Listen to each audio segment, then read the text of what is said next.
Assalamualaikum warahmatullahi wabarakatuh. Alhamdulillah wassalatu wassalamu ala nabina Muhammad wa ala alihi wa sahbihi ajmain. Nas'alullaha subhanahu wa ta'ala an yuwafiqana lima yuhibbuhu wa yarda wa an yazidana ilman nafi'ah wa rizqan fahma wa an yusliha niyatana fi talabil ilmi wa fi kullil ibadat wa an yaj'alana minas salihin. Rabbi israh li sadri wa yassir li amri wahlul 'uqdatam min lisani yafqahu qawli wa ba'd. Jamaah salat maghrib rahimakumullah.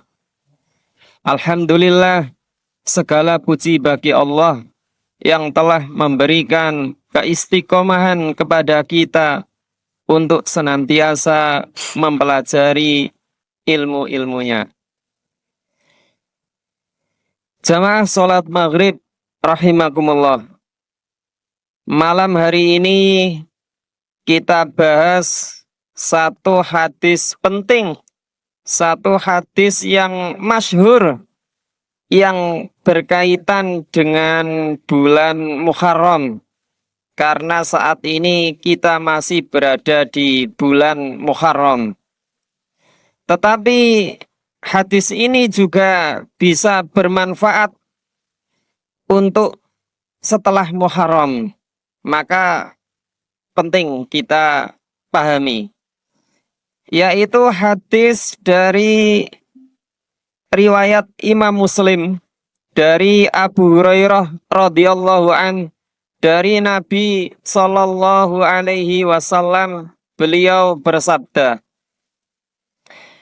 afdhalus siyam ba'da syahri Ramadan.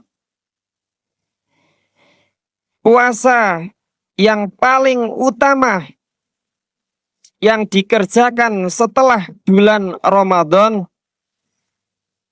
syahrullah alladzi tad'unahu al-Muharram, yaitu puasa yang dikerjakan di bulan Allah yang engkau sebut dengan bulan Muharram. Wa afdhalus salati ba'dal faridah, dan salat yang paling utama setelah salat wajib itu adalah sholatul lail, salat malam. Hadis ini mencakup dua hal. Yang pertama yaitu tentang waktu puasa sunnah yang paling utama. Hal yang kedua yaitu tentang waktu sholat sunnah yang paling utama. Kita bahas yang pertama dulu, tentang waktu puasa sunnah yang paling utama. Puasa sunnah, bukan puasa wajib. Kalau puasa wajib kan puasa Ramadan. Tapi selain Ramadan itu puasa sunnah. Dan puasa sunnah yang paling utama itu dibahas di hadis ini. Hadis ini itu menyatakan secara jelas sekali. Afdhalus siyam, sangat jelas. Puasa yang paling utama setelah puasa Ramadan itu adalah puasa yang dikerjakan di bulan Muharram. Sangat jelas sekali pernyataan ini. Imam Ibnu Rajab itu juga mengatakan hadis ini pula mengandung maksud bahwasanya bulan Muharram sekarang ini, bulan Muharram adalah bulan yang paling utama untuk disunahkan berpuasa di dalamnya sebanyak-banyaknya. Bulan yang disunahkan untuk berpuasa sebanyak-banyaknya di dalamnya. Jelas sekali. Tapi ada pertanyaan begini. Kenapa secara praktek kita lihat di hadis yang lain. Kenapa Rasulullah itu lebih banyak, lebih sering berpuasa di bulan Sya'ban? Bahkan ada hadis yang sampai menyebut Rasulullah pernah puasa 1 bulan penuh di bulan Sya'ban. Tapi kalau di bulan Muharram itu cuma dinukil. Ini Rasulullah paling-paling puasa tanggal 10 Muharram. Kalaupun mau puasa tanggal 9 Muharram, itu pun beliau sudah wafat, sudah meninggal. Kenapa di hadis ini disebut puasa sunnah yang paling utama itu dikerjakan di bulan Muharram, bukan di bulan Sya'ban? Padahal secara prakteknya tadi kita lihat di hadis yang lain, itu Rasul lebih sering puasa sunnah di bulan Sya'ban. Nah ini persoalan yang perlu dijawab. Ini membingungkan. Hadisnya kok bunyinya afdolus siyam ba'da Ramadan, puasa sunnah yang paling utama setelah Ramadan itu puasa yang dikerjakan di bulan Muharram. Tapi kenapa prakteknya Nabi kok lebih sering puasa sunnah di bulan Sya'ban? Jenengan coba berpikir apa jawabannya, kan bingung. Tapi alhamdulillah Imam Ibnu Rajab Al-Hambali dalam kitabnya Lataiful Ma'arif, atau ada kitab ringkasannya lagi Mulakhos Lataiful Ma'arif, itu disebutkan. Beliau menjawab bahwasanya puasa sunnah itu ada 2 macam. Puasa sunnah itu jenisnya ada 2 macam dalam menjawab pertanyaan ini. Yang pertama, puasa yang disebut dengan puasa sunnah mutlak. Puasa sunnah yang tidak ada namanya secara khusus, disebut puasa sunnah mutlak. Jenis yang kedua yaitu puasa sunnah yang mengiringi puasa wajib, baik sebelumnya atau sesudahnya, atau kita istilahkan sendiri qobliyah ba'diyahnya puasa Ramadan. Sholat pun ada ba'diyah qobliyahnya. Demikian pula puasa pun ada ba'diyah qobliyahnya. Puasa Ramadan qobliyahnya itu puasa Sya'ban, ba'diyahnya itu puasa 6 hari di bulan Syawal. Kalau puasa sunnah mutlak, ini contohnya. Ini kan puasa yang tidak ada namanya secara khusus. Nabi itu pernah bersabda begini. Beliau bertanya kepada istrinya Aisyah, "Wahai istriku Aisyah, ada makanan enggak? Ada sarapan pagi ini?" Maka Aisyah menjawab, "Tidak ada makanan." Maka beliau, "Faidan ini so'im. Kalau begitu aku puasa saja." Ya, ini puasa sunnah. Ya, beliau nggak ada makanan, puasa. Puasa apa? Kalau nggak ada larangan ya namanya puasa mutlak. Puasa sunnah mutlak. Misalkan puasa Senin Kemis kan sunnah yang dianjurkan, ada namanya puasa sunnah Senin Kemis. Senin puasa. Selasa nggak ada makanan, puasa lagi. Puasa apa itu, Pak? Itu namanya puasa sunnah mutlak. Boleh kalau nggak ada yang melarang.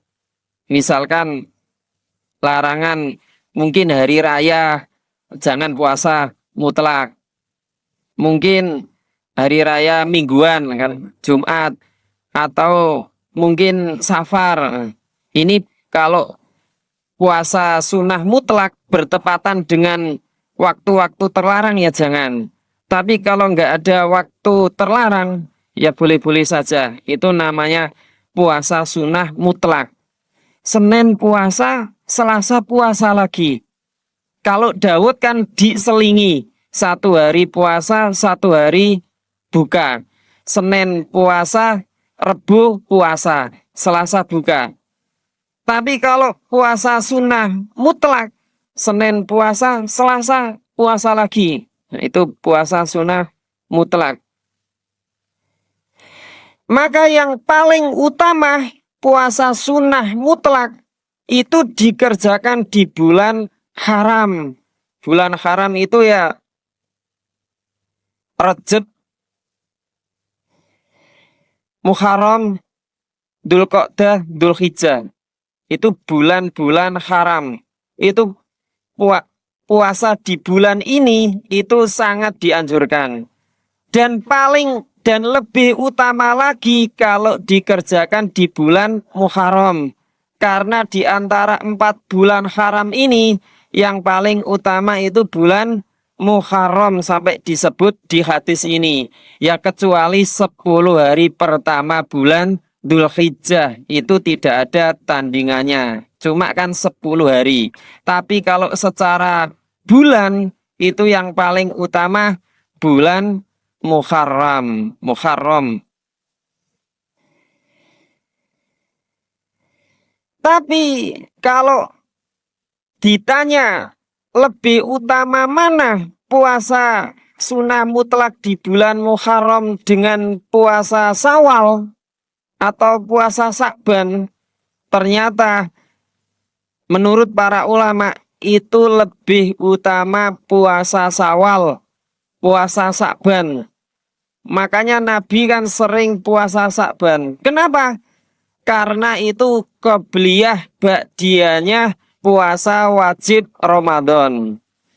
Puasa yang mengiringi, puasa sunnah yang mengiringi puasa wajib itu lebih utama daripada puasa di bulan Muharram ini.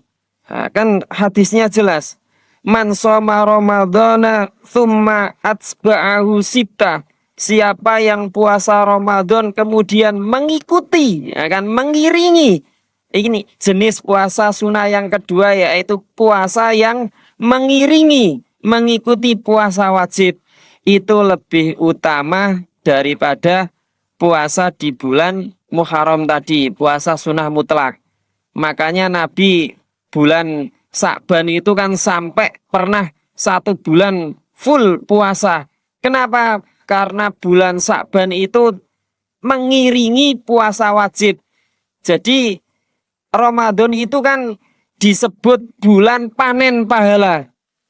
Orang itu kalau mau panen mesti tentu akan menanam dulu, menanam, menyirami.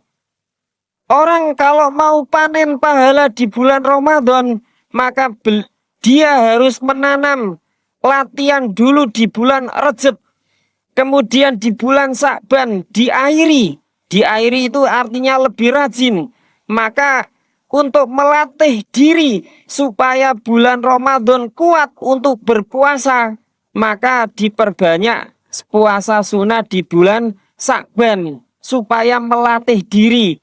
Metabolisme tubuh, kekebalan tubuh ini kuat sehingga ketika bulan Ramadan itu betul-betul fastabiqul khairat, berlomba-lomba dalam hal kebaikan, baik itu puasa maupun amal ibadah yang lain. Itu bulan Sa'ban, bulan untuk latihan, pemanasan sebelum mau lomba. Orang sepak bola saja pemain sehebat Cristiano Ronaldo yang terkenal, ditanya kok kamu hebat sekali main sepak bola, apa rahasianya? Rahasianya itu karena rajin latihan.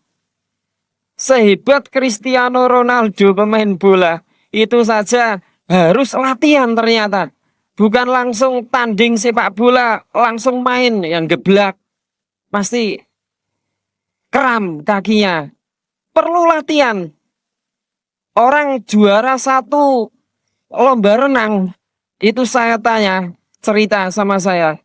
Setiap pekan itu harus latihan renang. Jadi orang hebat itu ternyata orang yang rajin latihan. Nah, maka orang yang berhasil di bulan Ramadan itu orang yang rajin latihan di bulan Sa'bannya. Maka bulan Sa'ban itu Nabi sering berpuasa di dalamnya, bahkan sampai 1 bulan penuh. Itu demikian jawaban tadi mengenai hadis ini kenapa disebut puasa yang paling utama dikerjakan setelah bulan Ramadan adalah puasa yang dikerjakan di bulan Muharram. Tetapi secara praktek dinukil Nabi lebih sering praktek di bulan Sa'ban.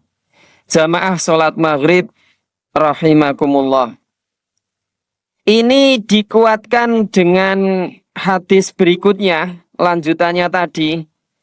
Wa afdhalus sholati, dan sholat yang paling utama ba'dal faridoh, setelah sholat wajib, sholat 5 waktu adalah qiyamul lail, sholatul lail, sholat malam.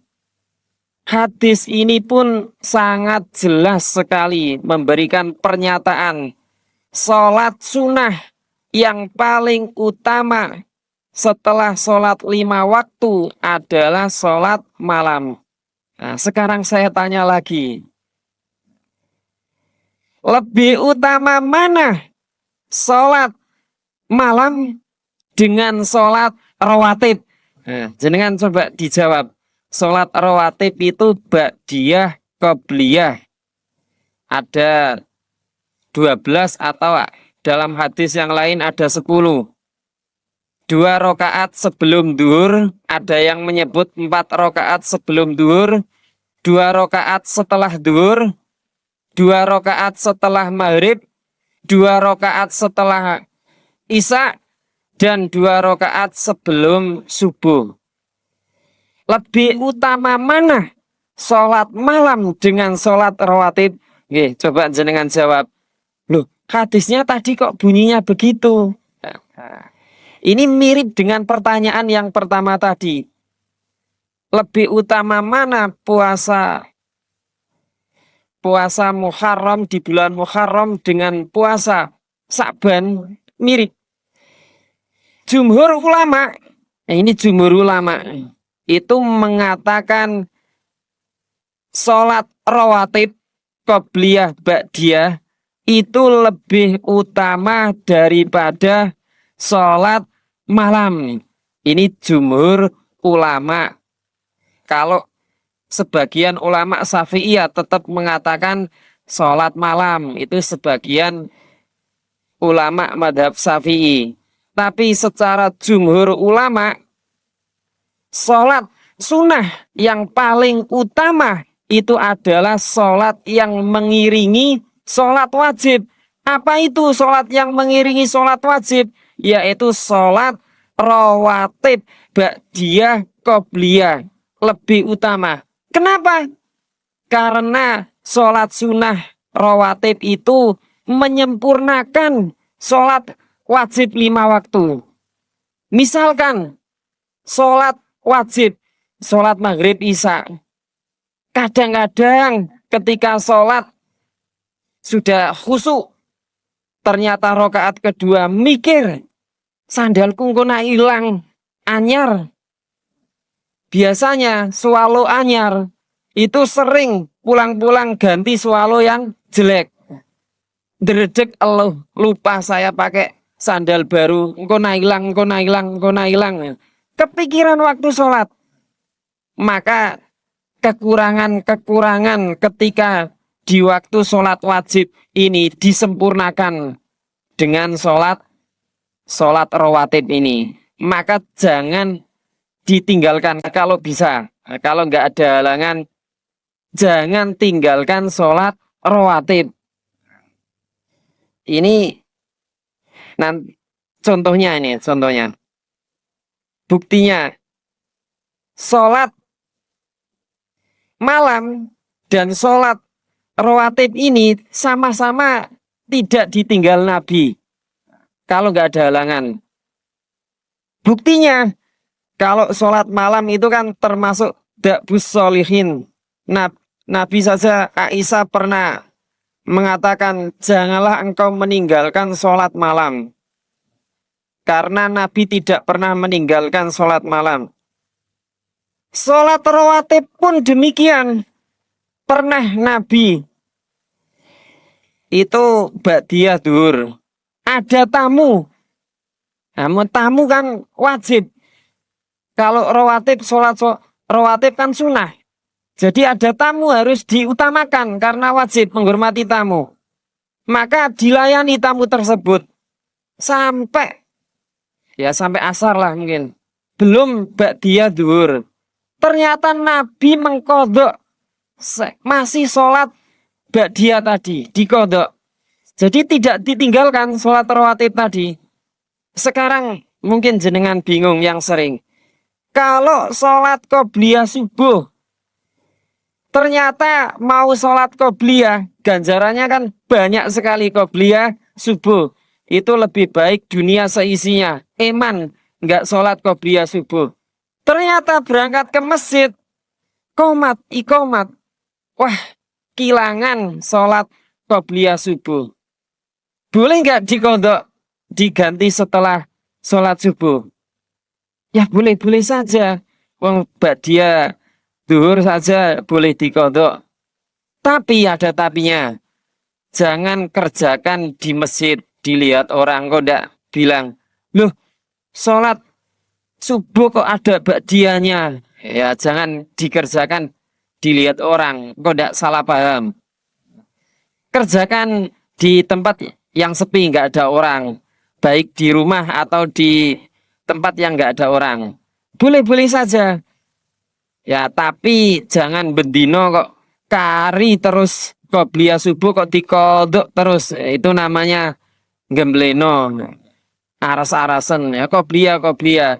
Tapi kok misalkan ya pernah suatu saat ketiduran atau pas kebelet BAB sehingga nggak menangi qobliyah subuh, dikodok dikerjakan setelah sholat subuh, itu boleh-boleh saja. Karena penting, sholat rawatib itu penting, jangan ditinggalkan. Sholat malam saja nggak ditinggalkan, apalagi sholat rawatib. Jamaah sholat maghrib, rahimakumullah. Ibnu Mas'ud radhiyallahu an berkata, keutamaan sholat malam dibanding dengan sholat siang hari itu seperti keutamaannya sedekah secara sembunyi-sembunyi dengan sedekah secara terang-terangan. Jauh beda. Memang kadang-kalanya kita perlu sedekah secara terang-terangan untuk memberikan semangat yang lain. Tapi secara umum, sedekah secara sembunyi-sembunyi itu lebih utama daripada sedekah secara terang-terangan.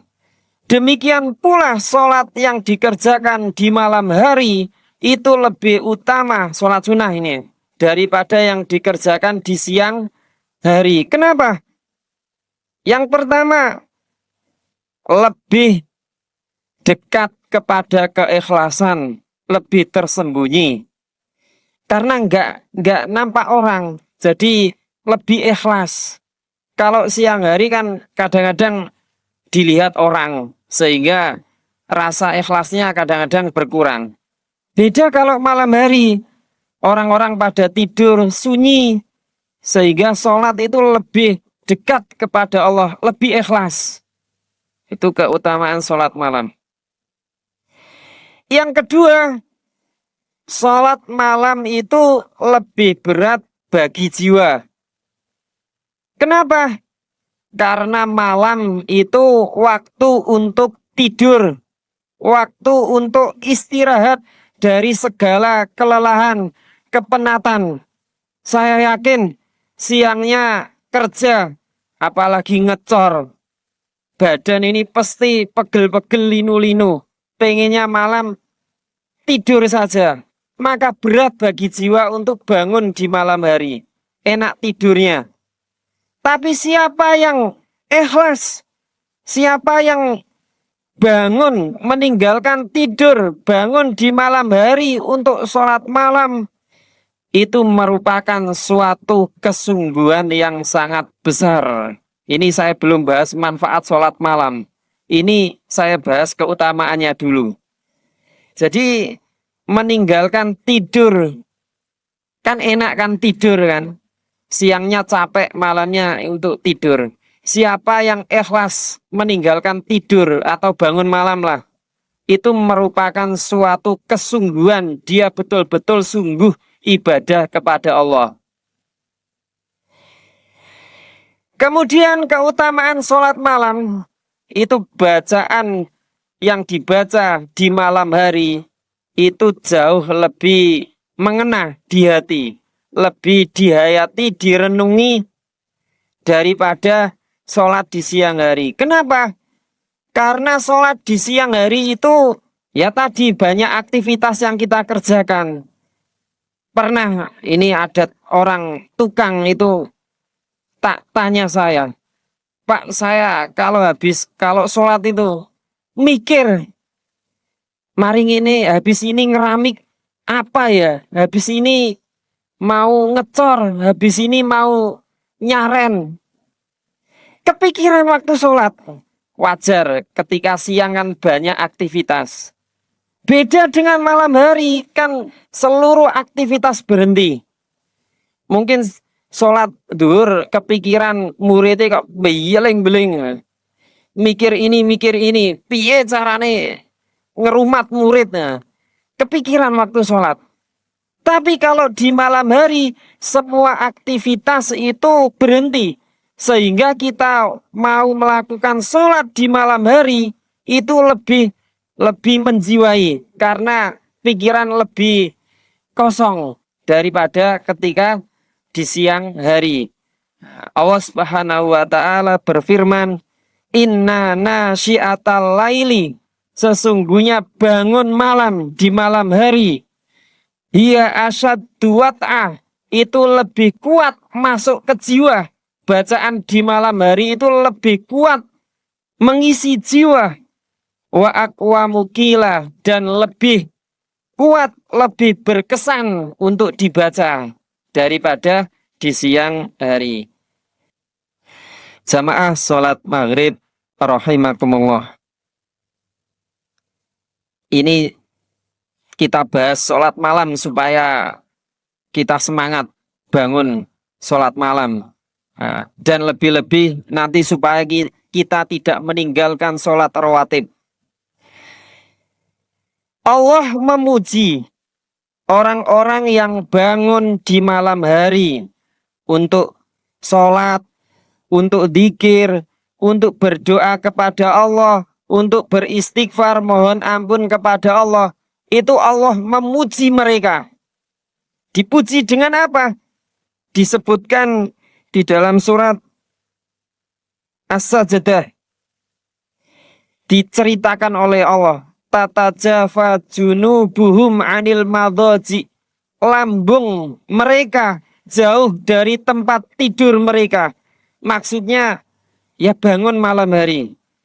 Ya da'una rabbahum, dia berdoa kepada Robnya, Tuhannya, khaufa wa tama'ah, dengan rasa takut dan harap-harap cemas. Jadi ya ada manfaatnya ternyata. Kita capek-capek misalkan rela bangun malam hari, disebutkan dalam hadis, ada satu momen, satu waktu di malam hari, siapa yang berdoa pas di saat itu, Allah akan kabulkan keinginannya, hajahnya. Ini sesuai dengan beratnya tadi perbuatan ini.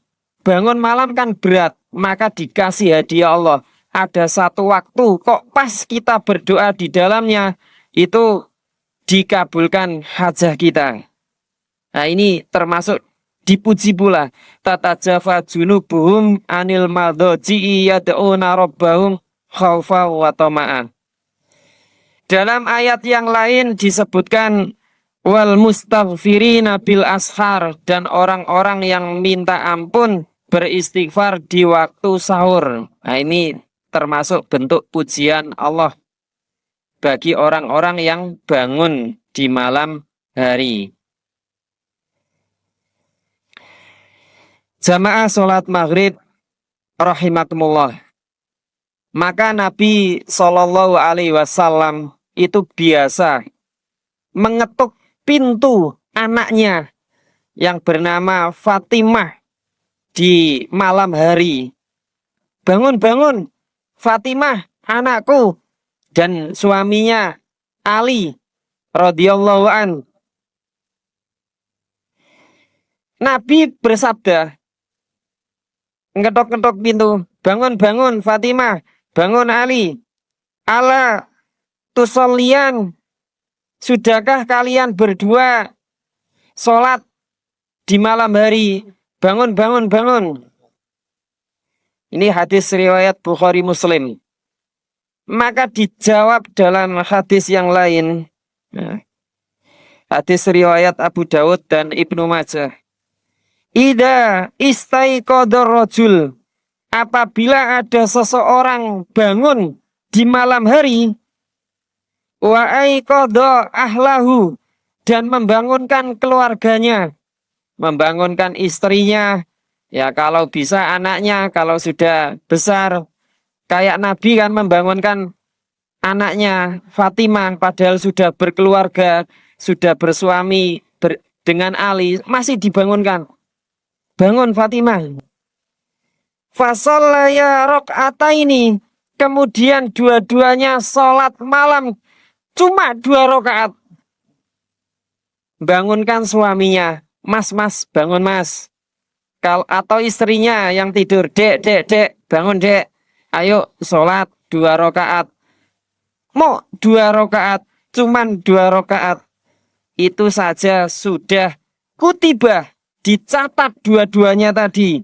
Minadzakirin allaha katsira wadzakirat. Itu termasuk di antara laki-laki dan perempuan yang berzikir banyak kepada Allah. Kan enak. Cuma 2 rakaat.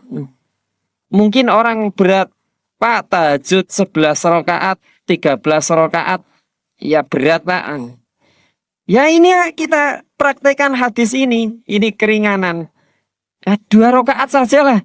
Kalau enggak kuat. 2 rakaat saja sudah termasuk di antara laki-laki perempuan yang banyak berzikir kepada Allah. Kan seneng. Apalagi kalau bisa sampai 11 atau 13 rakaat. Ya tentu lebih baik lagi. Nah ini ada keringanan lagi, ada hadis berikutnya, keringanan supaya kita bisa ya bangun malam lah, ya meskipun 2 rakaat tadi. Nah, ini Aisyah radhiyallahu anha berkata kepada seorang laki-laki, Abdullah bin Abi Qais, la tada' qiyamal lail, jangan engkau tinggalkan sholat malam. Fa inna Rasulullah, maka sesungguhnya Rasulullah Sallallahu Alaihi Wasallam kana la yada'ahu, tidak pernah meninggalkan sholat malam. Wa kana ida marido, dan apabila Nabi kok sakit, au qalat kasilah, atau malas, ya kita tidak terjemahkan malas lah, masa Nabi malas, mungkin lagi badannya rodok cekot-cekot. Badannya Nabi ketika sudah berumur tambah tua kan makin gemuk, maka berat badannya. Sholat qaidan, boleh sholat sunnah itu dengan duduk.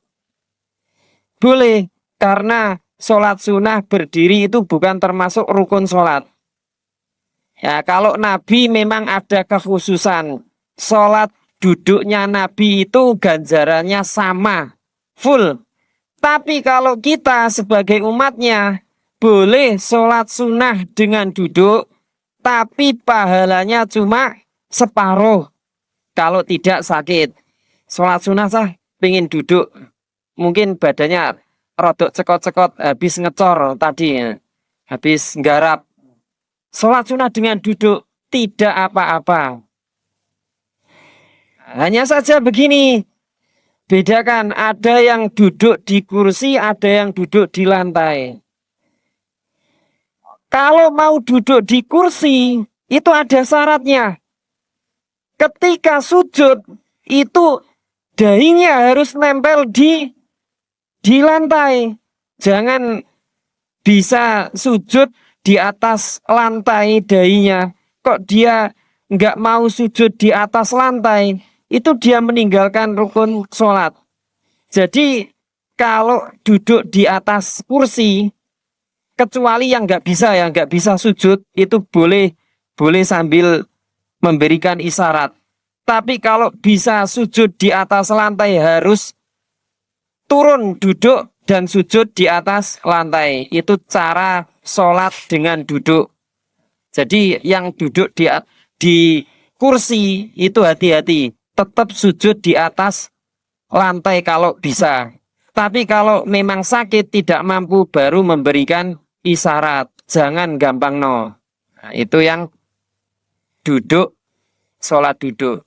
Tapi kalau bisa ya duduk dengan selo atau duduk dengan seperti duduk tasahud. Nah, atau kalau enggak bisa ya duduk dengan semujung ya boleh-boleh saja semampunya.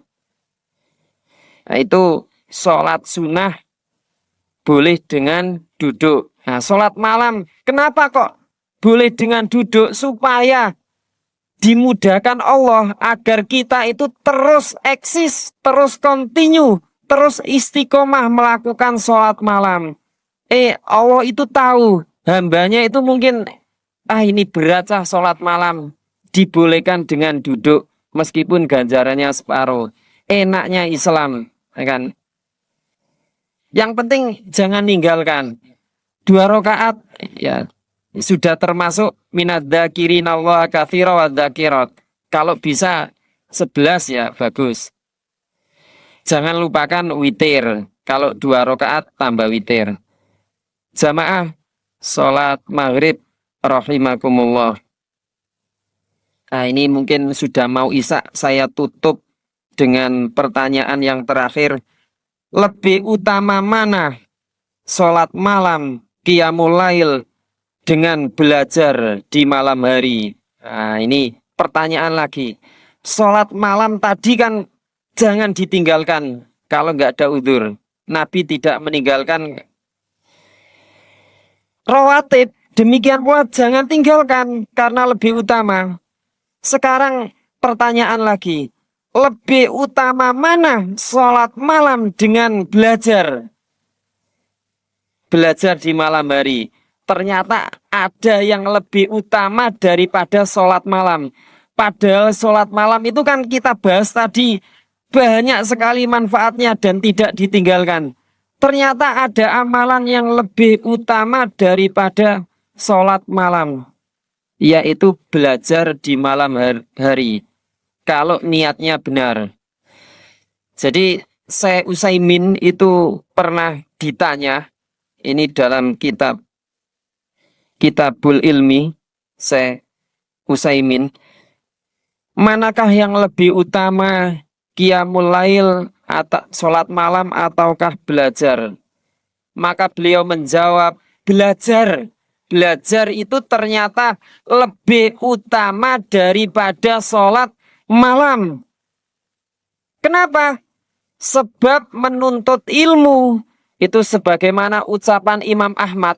Ini sama persis dengan ucapannya Imam Ahmad. Menuntut ilmu itu tidak ada tandingannya bagi yang niatnya betul-betul benar, ikhlas lillahi ta'ala untuk menghilangkan kebodohan dalam dirinya dan menghilangkan kebodohan orang lain.